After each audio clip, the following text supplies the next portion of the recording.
வாழ்த்து மலையில் சிவகார்த்திகேயன் மதராசி படத்தை பார்த்துட்டு தலைவர் வந்து பாத்தீங்கன்னா சிவகார்த்திகேயனை வாழ்த்தி தள்ளி இருக்காரு. ஆக்ஷன் ஹீரோவா மாறிட்டீங்க சிவகார்த்திகேயன், சூப்பர் அருமை, அவருடைய ஸ்டைல்ல சூப்பர் அருமை அப்படின்ட்டு சிவகார்த்திகேயன் தன்னுடைய குரு, தன்னுடைய தான் இவ்வளவு நாள் ரசிச்ச ஒரு சூப்பர் ஸ்டார் வந்து தன்னை கூப்பிட்டு பாராட்டினது, அதுவும் நீங்க ஆக்ஷன் ஹீரோவா மாறிட்டீங்கன்னு சொன்னதெல்லாம் வந்து சிவகார்த்திகேயன் வந்து மகிழ்ச்சியை வந்து வெளிப்படுத்தி இருக்காரு. Excellent, super. அவருடைய ரஜினி சாரோட ஸ்டைல்ல வந்து பாராட்டி இருக்காரு. சிவகார்த்திகேயன் அவர்கள் வந்து பாராட்டு வாங்குறது வந்து பெரிய விஷயம். ஆனா இது வரைக்கும் எந்த படத்துக்கு கூப்பிட்டு அவர் வந்து இவ்வளோ இதா வந்து அவர் வந்து பாராட்டவே இல்லை அப்படிங்கிற மாதிரி நிறைய படத்துக்கு பாராட்டி இருக்காரு. அமரனுக்கு கூட பாராட்டி இருக்காரு. ஆனா இதுல வந்து ஆக்ஷன் ஹீரோவா ரியலாவே மாறிட்டீங்க அப்படின்னு சொல்லிட்டு ஆக்ஷன் சீக்வன்ஸ் எல்லாம் சூப்பரா பண்ணிருக்கீங்க அப்படின்னு சொல்லி சிவகார்த்திகேயனுக்கு மிகப்பெரிய ஒரு பாராட்டை கொடுத்திருக்காரு.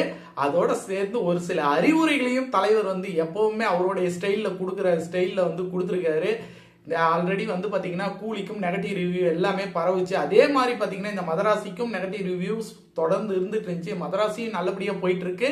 கூலியும் பாத்தீங்கன்னா இன்னுமே தியேட்டர்ல வந்து கலெக்ஷன்ல வந்து போயிட்டு இருக்கு. கிட்டத்தட்ட 650 கோடியை தாண்டி போயிட்டு இருக்கு. மதராசி வந்து பாத்தீங்க அப்படின்னா கிட்டத்தட்ட ஒரு 60-70 கோடி பக்கம் நெருங்கி போயிட்டு இருக்குது. கிட்டத்தட்ட 100 கோடி நெருங்கிரும் அப்படின்னு சொல்லிட்டு இருக்காங்க.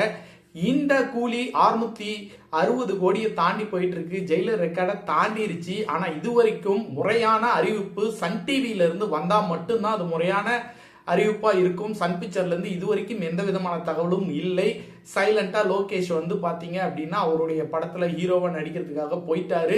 இந்த பக்கம் சூப்பர் ஸ்டார் அவர்களும் சூப்பர் ஸ்டார் ரஜினிகாந்த் அவர்களும் கமலஹாசன் அவர்களும் இணைந்து நடக்கும் கதை வந்து ஆல்ரெடி 2 பேத்துக்கும் சொல்லிட்டாங்க. அது வந்து இன்னொரு 8 மாசம் கழிச்சுதான் வந்து அதுக்கான வேலைகள்லாம் ஸ்டார்ட் பண்ணுவாங்க. இப்போதைக்கு தலைவர் ரிலாக்ஸா ஜெயிலர்